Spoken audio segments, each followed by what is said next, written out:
السلام علیکم ورحمۃ اللہ وبرکاتہ۔ نحمد و نصلی علی رسول الکریم، اما بعد فاعوذ باللہ من الشیطان الرجیم، بسم اللہ الرحمن الرحیم۔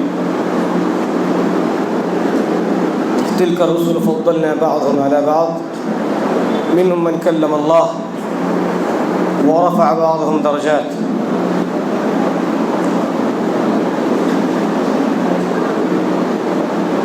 حضرات، اللہ کا بے انتہا شکر اور اس کا احسان، ہم نے آج 4 سپارے مکمل طور پر نماز تراویح میں بڑے سکون کے ساتھ، بڑے ہی اطمینان کے ساتھ، بڑے ہی خوب انداز میں ہم نے سنا۔ اللہ تبارک و تعالیٰ سے ہم دعا گو ہیں کہ قرآن کی شفاعت اللہ ہمارے لیے لازم فرما دے، آمین۔ کیونکہ اللہ کے رسول صلی اللہ علیہ وسلم نے بیان فرمایا کہ قیامت کے روز حشر کے میدان میں یہ قرآن ان لوگوں کے حق میں شفاعت طلب کرے گا جنہوں نے رات میں نماز تراویح میں قرآن مجید کی تلاوت کو سنا تھا۔ حضرات، تیسرے پارے کی پہلی آیت، جس میں اللہ تبارک و تعالیٰ فرماتا ہے کہ ہم نے بعض رسولوں کو بعض پر فوقیت دی، بعض کے مقام کو ہم نے بعض سے اونچا کیا۔ حضرت موسیٰ علیہ السلام کا مقام، عیسیٰ علیہ السلام کا مقام، اور بھی بے شمار انبیاء علیہ السلام جتنے انبیاء اس دنیا میں تشریف لائے تھے، ان تمام کا اللہ تبارک و تعالیٰ نے ذکر کیا اور کہا کہ جتنے بھی رسول دنیا میں آئے تھے، ان کے مقام کو، ان کے رتبے کو ہم نے کسی کے مقام سے کسی کے مقام کو بڑھا دیا۔ اللہ تبارک و تعالیٰ نے موسیٰ سے کلام کیا، موسیٰ سے بات کیا، ان کا ایک مقام ہے یہ۔ موسیٰ علیہ السلام کو اللہ نے فضیلت یہ دی کہ وہ لاٹھی پھینکتے اژدہا بن جاتا۔ موسیٰ علیہ السلام پتھر پر جو ہے لکڑی مارتے، عصا مارتے، پانی کے چشمے جاری ہو جاتے۔ عیسیٰ علیہ السلام کو اللہ تبارک و تعالیٰ نے وہ معجزہ دیا کہ آپ مردوں کو اللہ کی اذن سے، اللہ کی اجازت سے زندہ کرتے تھے، اور برس کی بیماری میں جو بیمار ہے، مبتلا ہے، اس پر ہاتھ پھیرتے تو شفا اس کو مل جاتی۔ ایک شخص یہودی، اس نے مسلمان سے پوچھا، تم کیا کہتے ہو، تمہارا کیا خیال ہے موسیٰ کے بارے میں؟ کہا کہ یقیناً موسیٰ علیہ السلام اللہ کے پیغمبر ہیں، اللہ کے نبی۔ کہا محمد کا مقام موسیٰ کے سامنے کیسا ہے؟ یہودی نے سوال کیا۔ تو اس شخص نے کہا محمد کریم صلی اللہ علیہ وسلم کا مقام بڑا اونچا ہے۔ اس نے کہا کہ نہیں، موسیٰ کا مقام محمد سے بھی زیادہ ہے، محمد سے بھی بڑا ہے۔ یہ کہنا تھا، مسلمان نے ایک تھپڑ رسید کیا اس کی گال پر۔ وہ سیدھے بھاگتا ہوا اللہ کے رسول صلی اللہ علیہ وسلم کی خدمت میں حاضر ہوا اور کہا کہ محمد بن عبداللہ، یہ مسلمان ہے، میں نے کہا کہ موسیٰ کا مقام سب سے زیادہ ہے، یہاں تک کہ میں نے اس مسلمان سے پوچھا تمہارا کیا خیال ہے؟ اس نے کہا کہ محمد کا مقام اپنی جگہ ہے۔ میں نے کہا کہ محمد سے بڑا مقام ہمارے نبی موسیٰ کا ہے۔ اس پر اس نے مجھ پر جو تھپڑ رسید کیا۔ اللہ کے رسول صلی اللہ علیہ وسلم نے بیان فرمایا کہ لا تقدمونی علی الانبیاء۔ لوگوں، یہ بات الگ ہے کہ اللہ تبارک و تعالیٰ نے میرے مقام کو، میرے رتبے بہت بڑا بنا دیا، اس میں کوئی شک نہیں، لیکن نام لے کر کے تم یہ مت کہا کرو کہ محمد کا مقام موسیٰ سے بڑا، محمد کا مقام عیسیٰ سے بڑا، محمد کا مقام سلیمان سے بڑا، محمد کا مقام یعقوب سے، یوسف سے، فلاں فلاں فلاں نبی سے بڑا نہیں۔ ایسا ہرگز نہیں ہے، میں تمہیں اس بات کی ہرگز اجازت نہیں دیتا۔ تو پتہ یہ چلا نبیوں میں بعض نبی پر مقام اونچا ہے، فوقیت ملی ہے، اور اللہ نے اپنے پیارے نبی محمد کو صلی اللہ علیہ وسلم تمام نبیوں کا امام بنایا، تمام نبیوں کا سردار بنایا، تمام نبیوں کی امامت آپ صلی اللہ علیہ وسلم بیت المقدس میں کی ہے۔ یہ بڑا مقام ہے، بڑا رتبہ ہے، لیکن نام لے کر کے ہم پرٹیکولر نہیں کہہ سکتے کہ ہمارے نبی کا مقام فلاں نبی سے زیادہ۔ بھائیو، ہم تیسرے پارے میں آگے بڑھتے ہیں تو اللہ تبارک و تعالیٰ ایک بات بیان فرماتا ہے، فَمِنْهُمْ مَنْ آمَنَ وَمِنْهُمْ مَنْ كَفَرَ وَلَوْ شَاءَ اللَّهُ مَا اقْتَتَلُوا وَلَٰكِنَّ اللَّهَ يَفْعَلُ مَا يُرِيدُ۔ اللہ فرماتا ہے دنیا میں لوگ مختلف طرح کے ہیں، ان کے سامنے دین کو پیش کرنا ہمارا کام ہے، جو چاہے ہماری باتوں کو مانے، جو چاہے نہ مانے، کوئی زور زبردستی نہیں۔ اس کے بعد والی آیت میں اللہ فرماتا ہے یا ایھا الذین آمنوا انفقوا مما رزقناکم من قبل ان یأتی یوم لا بیع فیہ ولا خلۃ ولا شفاعۃ۔ ایمان والو، اس دن کے آنے سے قبل جس دن کسی بھی طرح کی خرید و فروخت نہیں ہوگی، تمہارے ہاتھ میں پیسہ نہیں ہوگا، اس دن کے آنے سے پہلے جو کچھ اللہ نے تمہیں دیا ہے اللہ کے راہ میں خرچ کرنے والے بنو۔ آج ہر کسی کے پاس پیسہ ہے، کسی کے پاس کم ہے، کسی کے پاس زیادہ ہے۔ اللہ نے کہا کہ جب تک یہ پیسہ تمہارے پاس ہے، جب تک یہ تجارتوں کا سلسلہ جاری اور ساری ہے، جب تک یہ دکانداری چالو ہے، جب تک یہ لین دین کا سلسلہ جاری اور ساری ہے، اللہ کے راہ میں دیا کرو، اس سے پہلے کہ وہ دن آ جائے جس دن یأتی یوم لا بیع، جس دن کسی بھی طرح کی خرید و فروخت نہیں رہے گی، ولا خلہ، جس دن کوئی دوستی باقی نہیں رہے گی، ولا شفاعہ، جس دن کسی کی شفاعت نہیں سنی جائے۔ اللہ، تین باتیں اللہ نے بیان فرمایا قیامت کے دن کو لے کر کے۔ جب وہ دن قائم ہو جائے گا، تین چیزیں نہیں ہوگی، خرید و فروخت نہیں ہوگی، کوئی دوستی باقی نہیں رہے گی، اور کسی کی شفاعت نہیں سنی جائے گی، الا یہ کہ اللہ جس کو اجازت دے۔ دوستیاں وہی باقی رہیں گی جو دوستی ایمان کی بنیاد پر قائم کی گئی تھی۔ ایمان کی وجہ سے ہم نے کسی سے دوستی کی، کسی سے تعلقات کو جوڑ لیا۔ اللہ کے رسول صلی اللہ علیہ وسلم بیان فرمایا کہ ایسی دوستیاں قیامت کے دن قائم آئیں گی، اور ایسے سارے دوست سواریوں پر سوار ہو کر کے جنت میں داخل ہو جائیں۔ اللہ ہمیں انہی دوستوں میں شامل فرمائے۔ اللہ تبارک و تعالیٰ اس کے فوری بعد آیت الکرسی کے سلسلے کو جاری فرماتا ہے، اللہ لا الہ الا هو الحی القیوم۔ اللہ تبارک و تعالیٰ حی، اللہ تبارک و تعالیٰ کی حیات اس کی ذاتی ہے، اور ہماری حیات عارضی ہے۔ اللہ حی، وہ ہمیشہ سے ہے، یہ اس کی ذات ہمیشہ باقی رہنے والی ہے۔ ہماری حیات عارضی ہے، کسی کی حیات 50 سال تو کسی کی 70 سال، کسی کی 80 سال، کوئی 100 سال، کوئی 200 سال، زیادہ سے زیادہ نوح علیہ السلام نے 1000 سال جیا ہے، لیکن آخر موت ہے۔ اللہ تبارک و تعالیٰ حی ہے، اللہ تبارک و تعالیٰ قائم رہنے والا ہے، لہذا قائم رہنے والا، باقی رہنے والا ہی مدد کر سکتا ہے، لہذا ہم اسی سے اپنے حالات کو بیان فرمائیں، اپنے خیالات کا اظہار اسی کے سامنے فرمائیں۔ حضرات، اس کے بعد ایک آیت آتی ہے، لا اکراہ فی الدین، دین میں کسی بھی طرح کی زور و زبردستی نہیں ہے۔ ایک شخص کافر تھا، بعد میں اس نے اسلام قبول کیا، اپنے بچوں پہ زبردستی کر رہا۔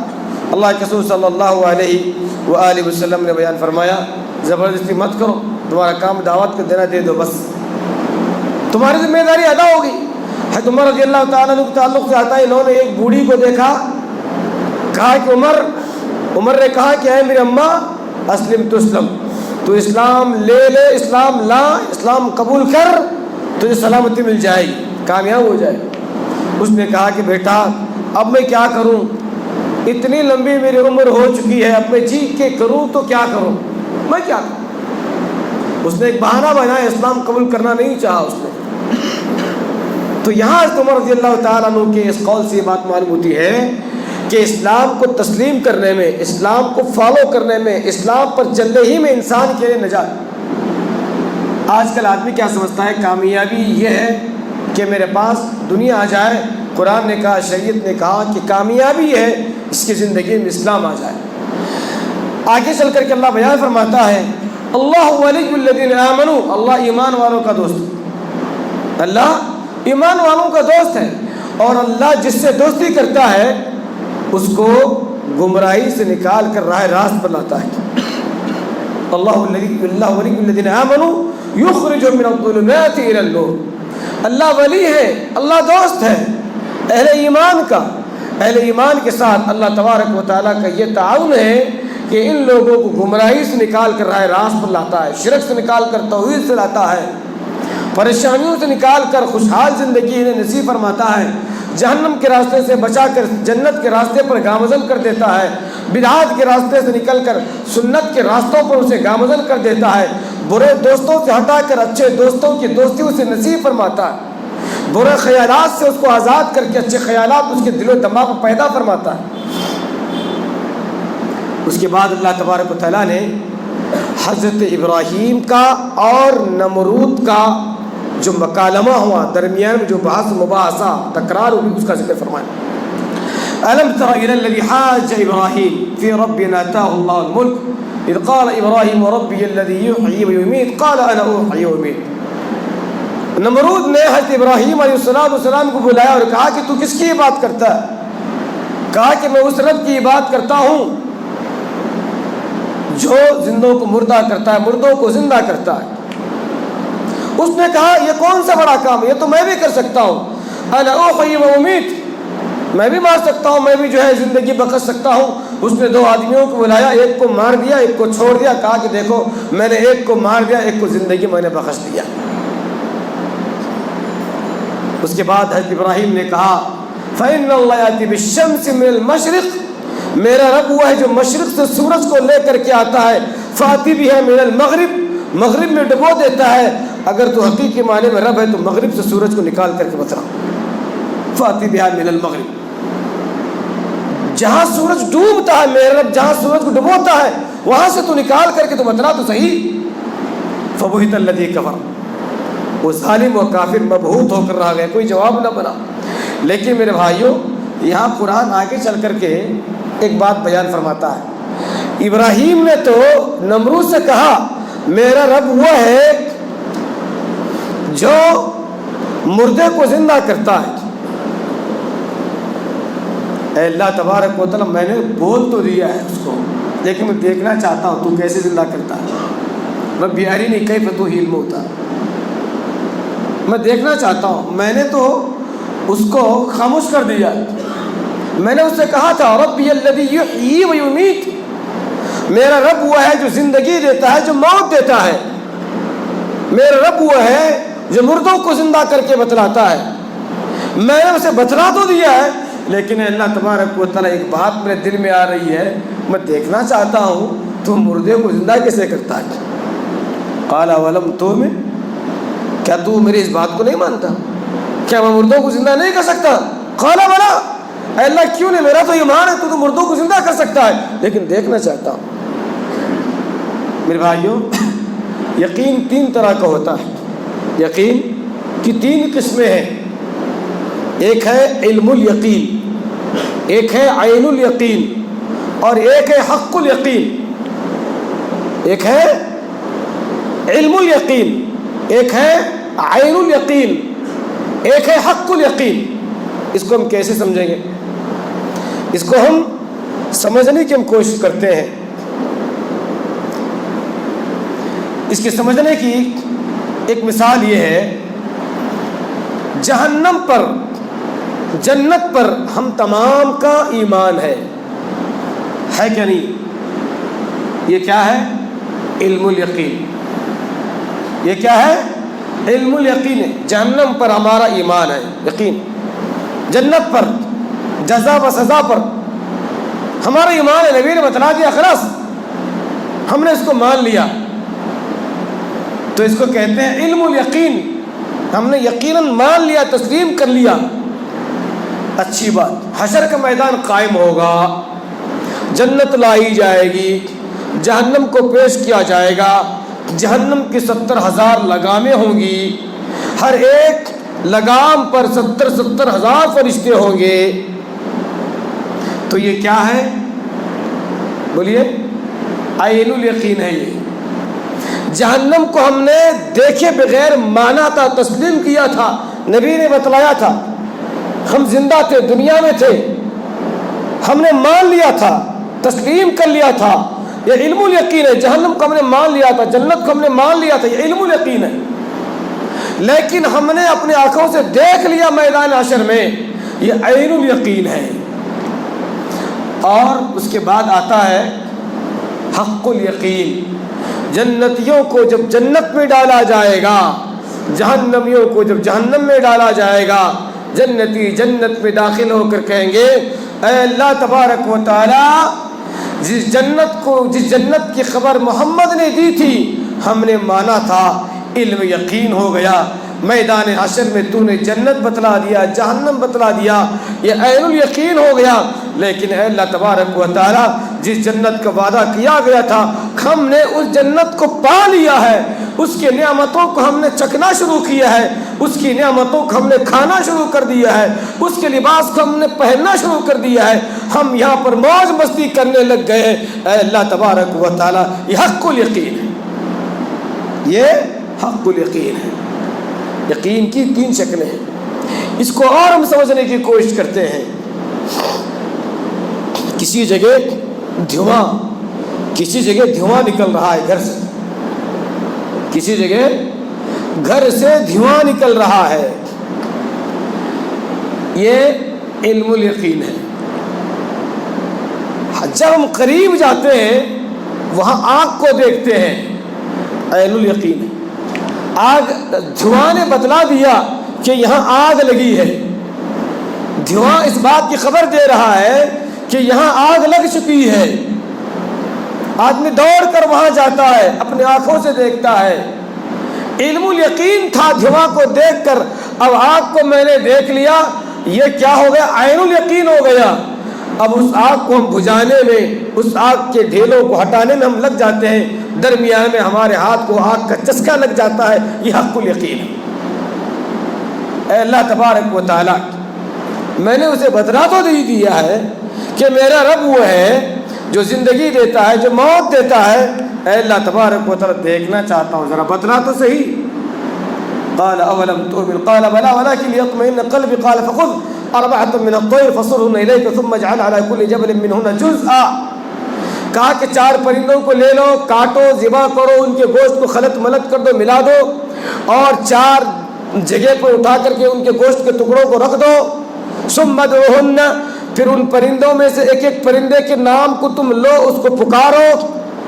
پھر دیکھو ثم یاتینک سعیا، جیسے تم ان میں سے کسی ایک پرندے کا نام لے لو گے، اس پرندے کا گوشت فلاں جگہ سے فلاں جگہ سے، ان 4 مقامات سے، تھوڑا یہاں سے، تھوڑا یہاں سے، تھوڑا یہاں سے، تھوڑا یہاں سے، ایک جگہ جمع ہوگا، ایک جگہ اکٹھا ہوگا. اس پر چڑھا دیے جائیں گے، اس پر جلد چڑھا دی جائے گی، پھر اس کے اندر میں روح پھونک دوں گا. ثم یاتینک سعیا، اور وہ پرندہ دوڑ کر کے تمہارے جانب آئے گا. حضرت ابراہیم علیہ السلام نے ایسا ہی کیا، ایسا ہی کیا. آپ نے 4 پرندوں کو آواز دی اور 4 پرندے الحمدللہ جڑ کر کے، اڑ کر کے ان کے جانب آئے. اللہ تبارک و تعالیٰ کے لیے کوئی کام مشکل نہیں. ان اللہ علی کل شیء قدیر. ایک شخص اپنے بچوں کو وصیت کیا، میں مر جاؤں مجھے جلا دینا، میری راکھ کو اڑا دینا. اللہ کے رسول صلی اللہ علیہ وسلم نے کہا، اللہ تبارک و تعالیٰ اس بندے سے پوچھے گا ایسا کیوں کیا. اللہ کے رسول نے کہا، وہ بندہ اللہ سے کہے گا کہ اللہ تیرے ڈر کی وجہ سے، تیرے خوف کی وجہ سے بہت گنہگار ہوں میں، بہت گنہگار، میں تیرے سزا کو میں برداشت نہیں کر سکتا، اسی لیے میں نے میرے بچوں سے کہا کہ میرے مرنے کے بعد میرا وجود ختم کر دیا جائے، لیکن مجھے یہ نہیں معلوم تھا کہ تو مجھے تب بھی جمع کرے گا، تب بھی تو مجھے جمع کرے گا، مجھے یہ نہیں معلوم۔ میرے بھائیو، اللہ کے لیے کوئی کام مشکل نہیں، کوئی کام مشکل نہیں۔ جو انسان سمندر میں ڈوب کر کے مر گیا، حشر کے میدان میں لوگ اپنے قبروں سے اٹھ کر کے میدان حشر میں جمع ہوں گے، لیکن جو آدمی سمندر میں ڈوب گیا تھا وہ آدمی سمندر سے اٹھے گا، میدان حشر میں حاضر ہوگا۔ جو آدمی آگ میں جل گیا تھا، اللہ تبارک و تعالیٰ اس کو وہاں سے اٹھا کر کے جو ہے وہاں پر پیش کرے گا۔ جس کو مختلف جانوروں نے چیر پھاڑ کھایا تھا، میدان حشر میں اللہ تبارک و تعالیٰ ان کے بدن سے ان کے گوشت کے ٹکڑوں کو نکال کر، پرزوں کو نکال کر جمع کر کے میدان حشر میں پیش کرے گا۔ اللہ تبارک و تعالیٰ کے لیے کوئی کام، کوئی چیز مشکل نہیں۔ حضرات، ہم آگے بڑھتے ہیں، اللہ تبارک و تعالیٰ آگے چل کر کے بیان فرماتا ہے: مثل الذين ينفقون اموالهم في سبيل الله كمثل حبة انبتت 7 سنابل في كل سنبلة 100 حبة۔ اللہ کے راہ میں خرچ کرو گے، اس کی مثال اللہ نے ایک دانے سے دی ہے۔ ایک دانہ کاشتکاری کرنے والا زمین کے حوالے کرتا ہے، کمثل حبہ انبتت 7 سنابل، اللہ کی ذات کیسی ذات، سبحان اللہ۔ زمین کے حوالے کاشت کا ایک کسان ایک زمین کے حوالے ایک دانہ کر دیتا ہے، زمین میں ڈال دیتا ہے، اللہ اس دانے کو سڑاتا ہے اور پھر اس کے اندر سے اللہ پودے کو نکالتا ہے۔ فی کل 7 سنابل، اللہ نے کہا کہ اللہ اس کے ذریعے میں 7 خوشوں کو نکالتا ہوں۔ فی کل سنبلۃ 100 حبہ، اور ہر خوشے میں میں 100 دانے پیدا کرتا ہوں۔ ایک دانہ کتنے دانے بن گئے؟ 700 دانے بن گئے۔ مثل الذین ينفقون اموالهم فی سبیل اللہ، یہ ان لوگوں کی مثال ہے جو اللہ کے راہ میں اپنے پیسوں کو لگاتے ہیں۔ 1 روپیہ اللہ کے راہ میں دو گے، اللہ تبارک و تعالیٰ اس دانے سے تشبیہ دے کر کے کہا کہ میں 700 گنا تمہارے درجے کو، تمہارے ثواب کو بڑھا چڑھا کر کے دوں گا۔ واللہ یضاعف لمن یشاء، اور اگر میں چاہوں تو اس سے بھی زیادہ بڑھا چڑھا کر کے میں تمہیں دوں گا۔ لیکن اس کے لیے چند چیزوں کو ہونا ضروری ہے، اس کے لیے چند چیزوں کو ہونا بہت زیادہ ضروری ہے۔ پہلی چیز، اس دانے کا صحیح ہونا ضروری ہے۔ جو دانہ آپ زمین میں ڈال رہے ہیں وہ سڑا گلا رہا تو کیا پھر وہ خوشی کی شکل لے سکتا ہے؟ نہیں۔ تو سب سے پہلے دانہ صحیح ہونا چاہیے۔ نمبر 2، زمین صحیح ہونا ضروری ہے۔ نمبر 3، کاشت ہے کہ کس موسم میں بویا جائے، کیسے بویا جائے، کتنی مقدار میں بویا جائے، کس انداز میں بویا جائے۔ یہ تینوں چیزیں جب ہوں گی تب وہ ایک دانہ 700 دانے میں تبدیل ہو کر کے آئے گا۔ تو اسی طرح سے اگر آپ چاہتے ہو آپ کے پیسوں کا 700 گنا اللہ تبارک و تعالیٰ بدلہ دے، نمبر 1، تمہارے ان پیسوں کا کیا ہونا ضروری ہے؟ ماشاءاللہ حلال ہونا ضروری ہے۔ سڑا گلا دانہ زمین سے اگ نہیں سکتا، تمہارا حرام کا اگر پیسہ ہو پھر یہ 700 گنا اجر نہیں ملے گا۔ اسی طرح سے جہاں آپ خرچ کر رہے ہو یعنی زمین، اس کا صحیح ہونا بھی ضروری ہے، اس کا بھی صحیح ہونا ضروری ہے۔ اسی طرح سے تمہارا بھی صحیح ہونا ضروری ہے۔ کاشتکار ہے نا بھائی، کسان، تم کسان ہو فی الحال، تو جب تک تمہارا پیسہ صحیح نہیں ہوگا، جہاں آپ پیسہ لگا رہے ہو وہ جگہ صحیح نہیں ہوگی۔ تیسری چیز، اگر آپ صحیح نہیں ہوں گے تو آپ کو بھی یہ چیزیں نہیں ملیں۔ مثل الذین ينفقون اموالهم فی سبیل اللہ، اللہ نے کہا کہ اللہ کی راہ میں خرچ کرنے کی یہ مثال ہے۔ تو لہذا حلال پیسہ، حلال روپیہ اللہ تبارک و تعالیٰ کے راہ میں خرچ کیا جائے، یہ سب سے بڑی چیز ہے۔ ورنہ آپ ہزاروں روپے لاکھوں روپے لگاؤ، ایک بھی نیکی تمہیں نہیں ملے گی۔ اگر ایک حلال روپیہ اللہ کے راہ میں لگاتے ہو، صحیح نیت سے لگاتے ہو، اللہ تبارک و تعالیٰ 700 گنا تو کیا اس سے بھی زیادہ بڑا چڑھا کر کے آپ کو دے سکتا ہے۔ ایک اور باتیں تو میں بہت لکھ رہا ہوں، لیکن وقت مجھے زیادہ ساتھ نہیں دے رہا ہے، کیونکہ رمضان کا مسئلہ ہے، دن بھر آپ بھوکے رہتے ہو، تراویح پڑھتے ہو، پھر مولانا یہ کیا بھی لمبا لے کے بیٹھیں، ایسا نہیں ہونا چاہیے، پیاس باقی رہے چھوڑ دیں، یہ زیادہ بہتر ہے۔ اللہ فرماتا ہے یمحق اللہ الربا ویربی الصدقات، اللہ تبارک و تعالیٰ فرماتا ہے کہ سود سے تمہارا مال گھٹے گا اور صدقات سے تمہارا مال بڑھے گا، لیکن نظر آنے میں کیا ہے؟ سود سے پیسہ بڑھتا ہے اور صدقات سے پیسہ گھٹتا ہے، ایسا ہم کو نظر آتا ہے۔ یہ کیا ہے؟ شیطانیت ہے۔ یہ الشیطان یعدکم الفقر ویامرکم بالفحشاء واللہ یعدکم مغفرۃ منہ وفضلا، یہ شیطان ہے جو تمہارے دل و دماغ میں بات پیدا کرتا ہے، تو خرچ کرتا تو پیسہ کم ہو جائے گا، یہاں اس کو کچھ ذرا لگا کر دے تو پیسہ بڑھے گا۔ اللہ کہتا ہے کہ نہیں، میرا یہ وعدہ ہے، اس کے بدلے میں تمہارے مال میں اضافہ بھی کروں گا اور میں تمہاری مغفرت بھی فرماؤں گا۔ میرے بھائیوں، تجارت میں اور ربا میں یہی فرق ہے، تجارت میں نقصان بھی ہے، نفع بھی ہے، کئی تاجر لوگ یہاں پر بیٹھے ہوئے ہیں، لیکن سود میں نفع ہی نفع ہے۔ اللہ تبارک و تعالیٰ بیان فرماتا ہے یا ایھا الذین آمنوا اتقوا اللہ وذروا ما بقی من الربا ان کنتم مؤمنین، اے لوگوں یہ بہت بڑا گناہ، کسی بھی گناہ پر اللہ تبارک و تعالیٰ نے دعوت جنگ نہیں دیا۔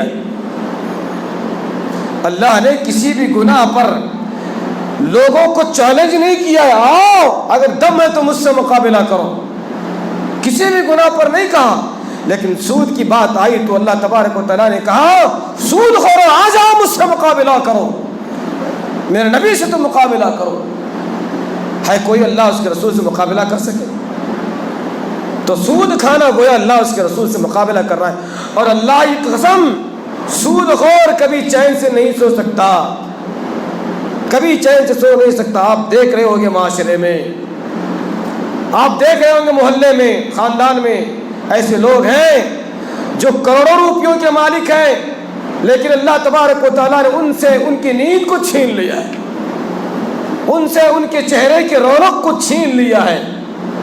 کسی کی زبان پر ان کے تعلق سے مدح آپ نہیں سنائی دے گی، کوئی ان کی تعریف نہیں کرے گا، یہاں تک کہ جو آدمی اس سے پیسہ لیتا ہے وہ بھی اس کو حرامی کہے گا، وہ بھی اس کو بدبخت کہے گا، نہ جانے کن کن جو الفاظ سے یاد کرے گا۔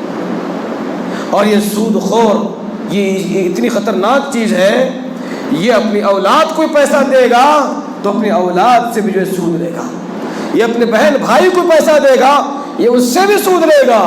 یہ اتنا غلیظ قسم کا آدمی ہے، نہ صحیح سے کھا سکے گا، نہ صحیح سے سو سکے گا، نہ صحیح سے لباس کو پہن سکے گا، اور نہ کسی دوست کو وقت دے سکے گا، وہ ہمیشہ اپنے آپ میں رہے گا۔